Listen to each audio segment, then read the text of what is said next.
If you clicked on this video, you probably already know what Rampage is. If you don't, it's a Battlegrounds game that has characters from like every anime out there. However, it has one feature that really stands out from other games. An interactable city map. While it might seem like a very good feature because you can do cool things like parkour on the walls and stuff, it's really not and is actually rather a trash thing to add. That's what I'll be talking about in this video. Anyway, let's quickly first go over what this interactable map does.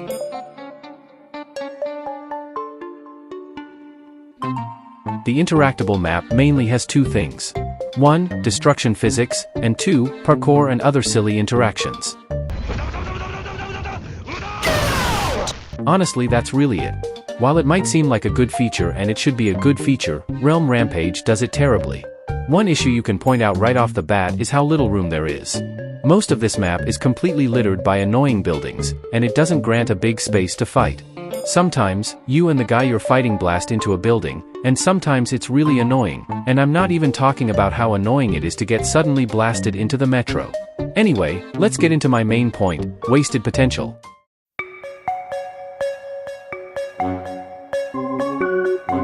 Because of how much I'm going to yap in this section, I'm going to put this section into even smaller sections.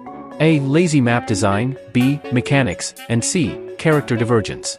Now, it's easier for you guys to understand what I'm trying to prove. Okay, let's start with lazy map design. Just by playing the game for a while, you realize that stairs in the building are completely indestructible. Why? How am I supposed to know? There is no reason for the game to add this dumb feature. This isn't the only area that shows how rushed the map is. There is no gravity apparent in this game whatsoever, so sometimes there's just flying poles. Heck, the basketball court has grass as the floor. How does this make any sense? Even worse, this game's lackluster buildings with absolutely nothing inside them ruins the whole city vibe, and it makes the whole place seem like some action movie set or something. This game actually copied Jujutsu shenanigans when it comes to the empty buildings idea, and the map is practically entirely copied. Look at the metros in both games, for example. They have literally no differences.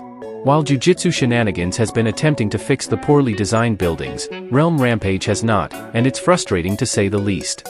The map's interactions being not fully thought out has made the game overlook more mechanics they could have added to make the map better. For example, Heroes Battlegrounds has environmental moves, which occur when you dash or hit someone near a wall. This little mechanic could do wonders in a game spammed with as much buildings as this game. Of course, this is only one of the many mechanics I would like for this game to add, but I would like to keep this simple because I'm not joking, but I'm editing this at 1 in the morning.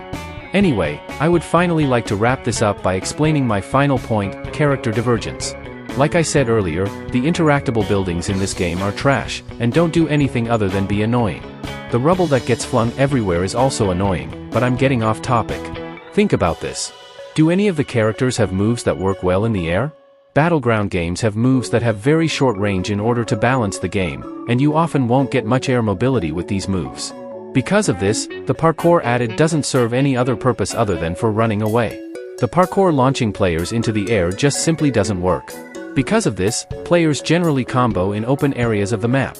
There is nothing compelling the players to have their screens completely covered in rubble every time they fight. This is what I mean by character divergence. Characters in this game do not excel at being in the air or having large hitboxes, so players will avoid using the interactable maps features and consider them to hinder the game experience. Now, I think it's time I wrap up this video. Just because the map is bad doesn't mean the game entirely is, of course. I just believe there's so much more potential for the interactable map, and they're not really focusing on it. Honestly, it would make a lot more sense if people took extra damage from being blasted through the wall because it just makes sense. If you guys have any more recommendations for map improvement for this game, feel free to comment it down below. Anyway, they added Ghetto from Jujutsu Kaisen to the game. Why couldn't they add Skibbity?